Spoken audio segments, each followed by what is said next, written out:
వారికి వారి ప్యానెల్ సభ్యులందరికీ గెలిచిన ప్రతి ఒక్కరు కూడా హృదయపూర్వక శుభాకాంక్షలు తెలియజేస్తా ఉన్నా.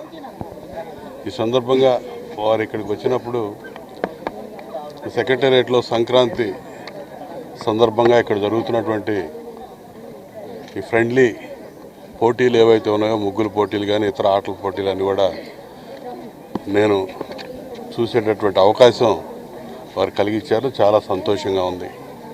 ఒక ఫ్రెండ్లీ ప్రభుత్వం, ఎంప్లాయీస్ ఫ్రెండ్లీ ప్రభుత్వం ఈ రాష్ట్రంలో చంద్రబాబు నాయుడు గారి నాయకత్వంలో పనిచేస్తూ ఉంది. సెక్రటేరియట్ ఎంప్లాయీస్ అంటే రాష్ట్ర పరిపాలనకు ఒక గుండెకాయ.